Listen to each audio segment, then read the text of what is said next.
Hello दोस्तों, मैं Anil Kumar GS रावले क्लासेज में आप सभी का हार्दिक स्वागत करता हूं। मैं आपके लिए विज्ञान के 50 महत्वपूर्ण क्वेश्चन लेके आया हूं जो कि आपके एग्जाम की दृष्टि से बहुत ही ज़्यादा इम्पोर्टेंट है। ये क्लास आपके लिए जो सभी एग्जाम के लिए काफ़ी महत्वपूर्ण एवं लाभदायक होगी। तो फर्स्ट क्वेश्चन की ओर चलते हैं। हाँ, तो फर्स्ट क्वेश्चन देखिए, शरीर की सबसे बड़ी ग्रंथि कौन सी है? जो अपने शरीर की सबसे बड़ी ग्रंथि की बात की जाए तो इसका राइट आंसर क्या होगा? यकृत। Option C. थायराइड ग्रंथि है जिसमें थायरोक्सिन हार्मोन निकलता है, और जबकि लार ग्रंथि, लार के अंदर टाइलिन एमाइल टाइलिन एंजाइम पाया जाता है। शरीर की सबसे बड़ी ग्रंथि कौन सी होगी? यकृत। सेकंड क्वेश्चन की ओर देखो। सेकंड क्वेश्चन क्या है? मनुष्य में मादा जनन अंग से किस हार्मोन का रिसाव होता है? कौन से हार्मोन का होता है? रिलैक्सिन हार्मोन का रिसाव होता है। ऑप्शन सी इसका राइट आंसर होगा। नेक्स्ट क्वेश्चन की ओर चलते हैं। मनुष्य में ऐच्छिक गतिविधियों का नियंत्रण किसके द्वारा किया जाता है? किसके द्वारा किया जाता है? तो इसका राइट आंसर होगा सेरिब्रम। यह अपने मस्तिष्क के सेरिब्रम भाग से ऐच्छिक गतिविधियों पर नियंत्रण किया जाता है। नेक्स्ट क्वेश्चन देखिए, शरीर का तापक्रम कहाँ नियंत्रण होता है? शरीर का तापक्रम तापक्रम कहाँ नियंत्रण होता है? जो अपना मस्तिष्क है इसमें तीन प्रकार की ग्रंथि पाई जाती है।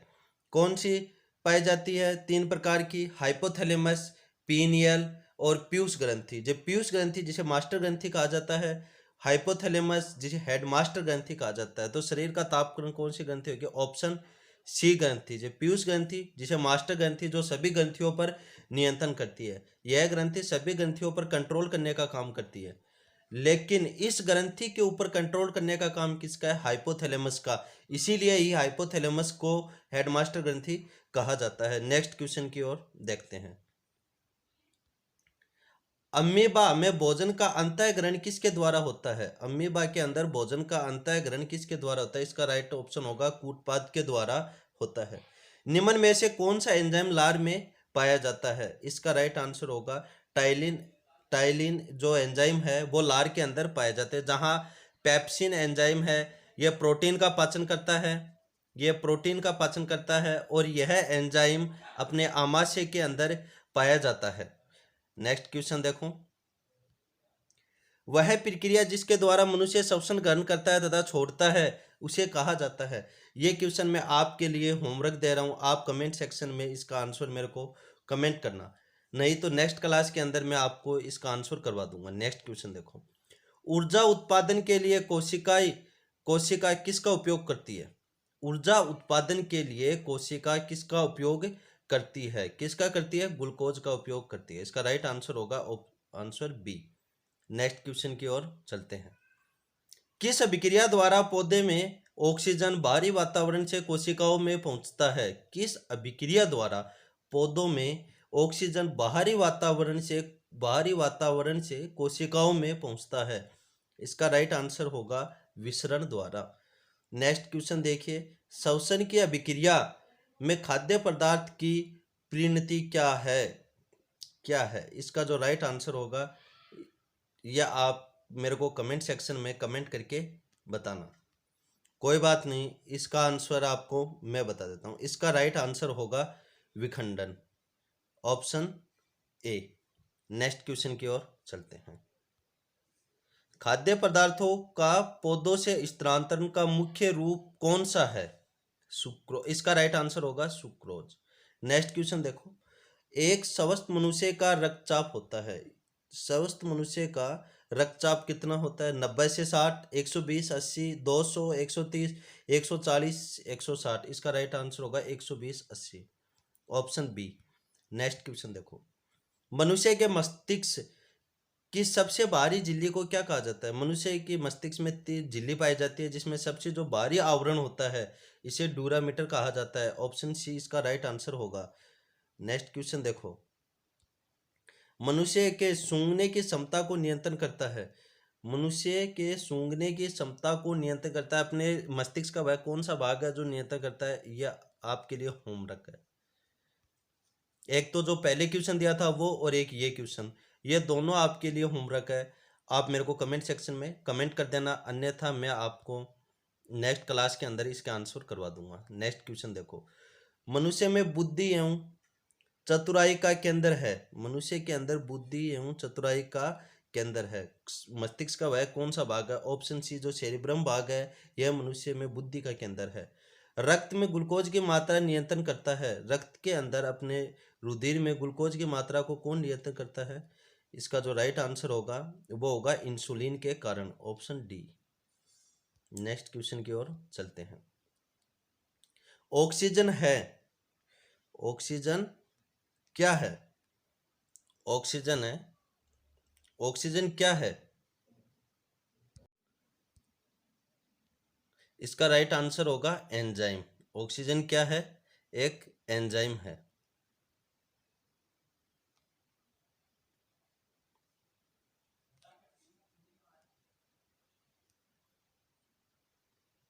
Option C. आगे देखिए, जैव प्रक्रम के अंतर्गत कौन आता है? पोषण, उत्सर्जन, श्वसन या और सभी? इसका राइट आंसर होगा सभी। नेक्स्ट क्वेश्चन की ओर चलते हैं। गोबर छत्ता किसके अंतर्गत आता है? किसके अंतर्गत आता है? इसका राइट आंसर होगा मर्त्यजीवी के अंतर्गत आता है। नेक्स्ट क्वेश्चन देखिए, वायुमंडल में सामान्यतः CO2 पाया जाता है। अपने वायुमंडल के अंदर CO2 कितने परसेंट में पाया जाता है? इसका राइट आंसर होगा 0.03% के अंदर पाया जाता है, जहाँ 21% के अंदर ऑक्सीजन, 78% में नाइट्रोजन। आगे देखिए, छाया में पनपने वाले पौधे को क्या कहते हैं? जो छाया के अंदर पौधा पनपता है उसे किस नाम से जाना जाता है? इसका राइट आंसर होगा सियोकाइटस। मनुष्य में मुख्य श्वसन अंग है। अपने श्वसन के लिए सबसे अपने शरीर का सबसे मुख्य अंग कौन सा है? फेफड़ा। इसका राइट आंसर होगा ए। फेफड़े के अध्ययन को पल्मोनोलॉजी कहा जाता है। नेक्स्ट क्वेश्चन देखिए, निम्न में से कौन सी बीमारी श्वसन तंत्र से संबंधित है? अपने श्वसन तंत्र से संबंधित कौन सी बीमारी है? इसका राइट आंसर होगा बी, टीबी है और निमोनिया, यानी डी ऑप्शन होगा, बी और सी दोनों। उच्च रक्तचाप की अवस्था को क्या कहा जाता है? यानी अपने ब्लड प्रेशर हाई होना, उस कंडीशन को किस नाम से जाना जाता है? हाइपरटेंशन के नाम से उसे जाना जाता है। इसका राइट आंसर होगा ऑप्शन सी। नेक्स्ट क्वेश्चन की ओर चलते हैं। मछलियों से उत्सर्जित पदार्थ है, मछली है उससे उत्सर्जित पदार्थ कौन सा है? एमिनो अम्ल, यूरिक अम्ल, यूरिया या अमोनिया? इसका राइट आंसर होगा क्या? अमोनिया। नेक्स्ट क्वेश्चन देखिए, पौधों में आवश्यकता से अधिक जल की प्रक्रिया द्वारा बाहर निकाले जाते हैं। यानी पौधों में आवश्यकता से अधिक जल किस प्रक्रिया द्वारा बाहर निकाला जाता है? वाष्पो उत्सर्जन, यानी ऑप्शन बी इसका राइट आंसर होगा। नेक्स्ट क्वेश्चन की ओर चलते हैं। निम्न में से किसे प्रकाश संश्लेषण अंग कहा जाता है? यानी पौधों का वह कौन सा अंग है जो प्रकाश संश्लेषण की क्रिया करता है? यानी ऑप्शन ए, पत्ती को कहा जाता है। नेक्स्ट क्वेश्चन देखिए, पौधों में गैसों के आदान प्रदान के लिए रहते हैं। जैसे मनुष्य के अंदर है जो श्वसन अंग है वो फेफड़ा, और पेड़ पौधों के अंदर कौन सा होगा? वात रंध्र, यानी ऑप्शन बी इसका राइट आंसर होगा। नेक्स्ट क्वेश्चन की ओर चलते हैं।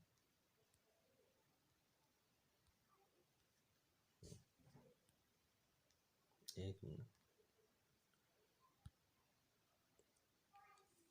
फेफड़े का आकार होता है, फेफड़ा है जो इसका आकार गोलाकार होता है, बेलनाकार होता है, या शंकु आकार होता है, या अंडा आकार होता है? इसका जो राइट आंसर होगा ऑप्शन सी, यानी शंकु आकार होता है। नेक्स्ट क्वेश्चन देखिए, भोजन का पाचन किस प्रक्रिया भोजन का पाचन किस प्रकार की अभिक्रिया है? एक उपचयन अभिक्रिया है, संयोजन अभिक्रिया है, या अपचयन अभिक्रिया है, या विस्थापन अभिक्रिया? इसका राइट आंसर होगा कौन सा होगा? उपचयन अभिक्रिया। नेक्स्ट क्वेश्चन की ओर चलते हैं। हार्मोन शब्द का नामकरण किसने दिया था? हार्मोन शब्द का जो नाम है वह किसने दिया था? किसने दिया था? बेलिसियम स्टार्लिंग ने दिया था। ऑप्शन सी इसका राइट आंसर होगा। पृथक्करण का नियम किसने दिया था? पृथक्करण का नियम किसने दिया था? यह तो मेंडल ने दिया था। नेक्स्ट क्वेश्चन की ओर देखो। जीव विज्ञान शब्द का प्रयोग सर्वप्रथम किसने किया था? जो जीव विज्ञान है उसका शब्द सर्वप्रथम किसने किया था? लेमार्क तथा ट्रीवेरेंस ने, वॉन मॉल ने, पुरकिंजे ने या अरस्तु ने? इसका राइट आंसर होगा लेमार्क ने। लेकिन जो जीव विज्ञान का जनक है वह अरस्तु को कहा जाता है, लेकिन जीव विज्ञान शब्द का सर्वप्रथम प्रयोग है वो लेमार्क ने किया था। जीव विज्ञान के जनक के नाम से जाने जाते हैं लेमार्क को, डार्विन को, अरस्तु को। किसे जाना? राइट आंसर होगा इसका ऑप्शन सी, अरस्तु को जीव विज्ञान का जनक कहा जाता है। वनस्पति विज्ञान के जनक के नाम से जाने जाते हैं, वनस्पति विज्ञान के नाम से जनक सॉरी वनस्पति विज्ञान के जनक किसे कहा जाता है? थियोफ्रेटस को कहा जाता है। ऑप्शन बी इसका राइट आंसर होगा। बॉटनी शब्द की उत्पत्ति किस भाषा से हुई है? बॉटनी शब्द की उत्पत्ति किस भाषा से हुई है? ग्रीक भाषा से, लैटिन भाषा से, फ्रेंच भाषा से या पुर्तगाली से? तो इसका राइट आंसर होगा ग्रीक भाषा से। नेक्स्ट क्वेश्चन की ओर चलते हैं। फाइकोलॉजी में किसका अध्ययन किया जाता है? जो फाइकोलॉजी है, स्टडी ऑफ फाइकोलॉजी यानी शैवाल के अध्ययन को क्या कहा जाता है? फाइकोलॉजी कहा जाता है। पर्यावरण का अध्ययन जीव विज्ञान की किस शाखा के अंतर्गत किया जाता है? किस शाखा के अंतर्गत किया जाएगा पर्यावरण का अध्ययन? पारिस्थितिकी के अंतर्गत। नेक्स्ट क्वेश्चन की ओर चलो। डेंड्रोलॉजी का संबंध है, डेंड्रोलॉजी का संबंध है पौधों के अध्ययन से, पुष्पों के अध्ययन से, झाड़ियों के अध्ययन से या वृक्षों के अध्ययन से? इसका राइट आंसर होगा ऑप्शन सी, झाड़ियों के अध्ययन से। पुष्पों का अध्ययन कहलाता है, यानी पुष्प का अध्ययन, इसका जो राइट आंसर होगा anthology, option C. Next question की ओर चलते हैं। वनस्पति से संबंधित विज्ञान की शाखा को कहते हैं, क्या कहते हैं? हॉर्टिकल्चर। स्पर्मोलॉजी में किसका अध्ययन किया जाता है? इसका राइट आंसर होगा ऑप्शन बी, बीज का अध्ययन किया जाता है। नेक्स्ट क्वेश्चन की ओर चलते हैं। एंग्रेस्टोलॉजी में किसका अध्ययन किया जाता है? एंग्रेस्टोलॉजी के अंदर किसका अध्ययन किया जाएगा? घास का अध्ययन करते हैं। पिंडोलॉजी के अंदर किसका अध्ययन करते हैं? यह तो आप सभी को पता होगा। पिंडोलॉजी के अंदर किसका अध्ययन करेंगे? भूमि का अध्ययन करते हैं। नेक्स्ट क्वेश्चन की ओर चलते हैं। पौधों के नाम देने वाले विज्ञान कहलाता है, यानी पेड़ पौधों के नाम देने वाले विज्ञान को कहा जाता है, क्या कहते हैं? वर्गीकी। ऑप्शन बी इसका राइट आंसर होगा। नेक्स्ट क्वेश्चन देखिए। निम्नलिखित में से किसे वर्गीकी का पितामह कहा जाता है? इनमें से किसे इसका पितामह कहते हैं? लीनियस को कहते हैं। नेक्स्ट क्वेश्चन की ओर चलते हैं। अरस्तु जिसे जीव जंतु विज्ञान का जनक कहा जाता है, सूक्ष्म जीव मिलते हैं, जो सूक्ष्म जीव है वह मिलते हैं रेतीली मिट्टी में, लवण युक्त पानी में, दलदल भूमि के अंदर या इनमें, इन सभी में? तो इसका राइट आंसर होगा इन सभी के अंदर मिलते हैं। विषाणु वृद्धि करता है, विषाणु वृद्धि कहाँ करता है? जीवित कोशिकाओं में, चीनी के विलयन में या मर्त शरीर में या पानी में? इसका राइट आंसर होगा विषाणु जो वृद्धि करता है वह अपनी जीवित कोशिकाओं के अंदर वृद्धि करता है, ऑप्शन ए। नेक्स्ट क्वेश्चन देखिए। साबूदाना किससे बनाया जाता है? जो साबूदाना है वह किससे बनाया जाएगा? इसका राइट आंसर होगा साइकस से बनाया जाता है। फलों के अध्ययन को कहा जाता है, यह आज अपनी क्लास का लास्ट क्वेश्चन है। फलों के अध्ययन को कहा जाता है पोमोलॉजी। ऑप्शन बी इसका राइट आंसर होगा। एक बार अपन पुनः है सभी क्वेश्चन को रिपीट करते हैं।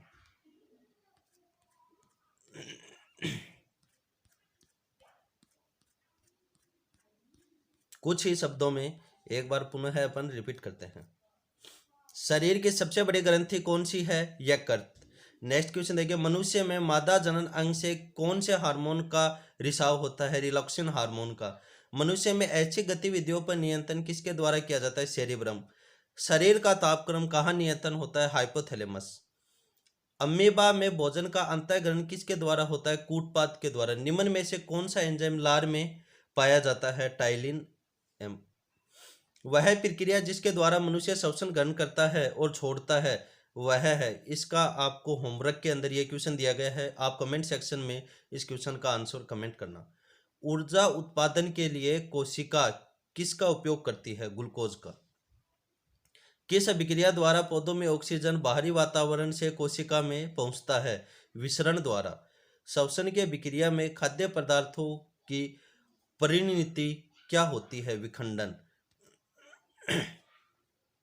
खाद्य पदार्थों का पौधों में स्थानांतरण का मुख्य रूप कौन सा है? सुक्रोज। एक स्वस्थ मनुष्य का रक्तचाप होता है 120 से 80। मनुष्य के मस्तिष्क की सबसे बाहरी झिल्ली डूरामीटर मनुष्य के सूंघने की क्षमता को नियंत्रण करता है। यह भी आपके लिए होमवर्क है, इस क्वेश्चन का भी आप आंसर मेरे को कमेंट सेक्शन में कमेंट करना। नेक्स्ट क्वेश्चन की ओर चलते हैं। मनुष्य में वृद्धि एवं चतुराई का केंद्र यानी मनुष्य में बुद्धि का केंद्र सेरिब्रम रक्त में ग्लूकोज की मात्रा को नियंत्रण करता है, सभी को पता है, इंसुलिन के कारण। ऑक्सीजन है एक एंजाइम है, जैव प्रक्रम के अंतर्गत आता है, पोषण भी आता है, उत्सर्जन भी आता है और श्वसन भी आता है, तो यानी सभी। गोबर छत्ता किसके अंतर्गत आता है? मर्त्यजीवी के अंतर्गत। वायुमंडल में सामान्यतः CO2 पाया जाता है 0.03%, जहाँ 21% O2 और 78% नाइट्रोजन। छाया में पनपने वाले पौधे को क्या कहते हैं? सियोकाइटस। मनुष्य में मुख्य श्वसन अंग है फेफड़ा। निम्न में से कौन सी बीमारी श्वसन तंत्र से संबंधित है? टीबी और निमोनिया। दोनों आंसर सही होंगे, बी और सी। उच्च रक्तदाब यानी हाई ब्लड प्रेशर की अवस्था को क्या कहते हैं? हाइपरटेंशन कहते हैं। मछली में उत्सर्जित पदार्थ क्या है? अमोनिया। पौधों में आवश्यकता से अधिक जल किस प्रक्रिया द्वारा बाहर निकाले जाते हैं? वाष्पोत्सर्जन। निम्न में से किसे प्रकाश संश्लेषण अंग कहते हैं? पत्ती को। नेक्स्ट क्वेश्चन देखिए। पौधों में गैस के आदान प्रदान के लिए वात रंध्र का प्रयोग किया जाता है। फेफड़े का आकार होता है शंकु आकार। भोजन का पाचन किस प्रकार की अभिक्रिया है? उपचयन अभिक्रिया। हार्मोन शब्द का नामकरण किसने दिया था? बेलिस एवं स्टार्लिंग ने। पृथक्करण का नियम किसने दिया था? मेंडल ने। जीव विज्ञान शब्द का प्रयोग सर्वप्रथम किसने किया था? लेमार्क ने किया था। जीव विज्ञान के जनक के नाम से जाने जाते हैं अरस्तु। वनस्पति विज्ञान के जनक के रूप में जाने जाते हैं थियोफ्रेटस। बॉटनी शब्द की उत्पत्ति किस भाषा के शब्द से हुई है? ग्रीक भाषा के शब्द से हुई है। फाइकोलॉजी में किसका अध्ययन किया जाता है? शैवाल का अध्ययन करते हैं। पर्यावरण का अध्ययन जीव विज्ञान की किस शाखा के अंतर्गत किया जाता है? पारिस्थितिकी के अंतर्गत किया जाता है। डेंड्रोलॉजी शब्द का संबंध है झाड़ियों के अध्ययन से। पुष्पों का अध्ययन कहलाता है एंथोलॉजी। वनस्पति से संबंधित विज्ञान की शाखा को कहते हैं हॉर्टिकल्चर। स्पर्मोलॉजी में किसका अध्ययन किया जाता है? बीज का। एंग्रोस्टोलॉजी में किसका अध्ययन किया जाता है? घास का। पिंडोलॉजी में किसका अध्ययन किया जाता है? भूमि का। पौधों के नाम देने वाले विज्ञान कहलाता है वर्गीकी। निम्न में से किसे वर्गी का पितामह कहा जाता है? लिनियस को कहते हैं। सूक्ष्म जीव मिलते हैं रेतीली मिट्टी में भी मिलते हैं, लवणीय युक्त पानी में भी, दलदल भूमि में, इन सभी में। इसका राइट आंसर होगा ऑप्शन डी। विषाणु वृद्धि करता है जीवित कोशिकाओं में। साबूदाना किससे बनाया जाता है? किससे बनाया जाएगा साबूदाना? ऑप्शन डी इसका राइट आंसर होगा। फलों के अध्ययन कहलाता है। फलों के अध्ययन को क्या कहा जाता है?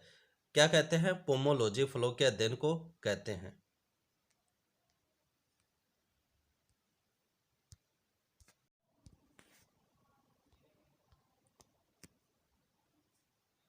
आज क्लास को यहीं विराम देते हैं। थैंक्स।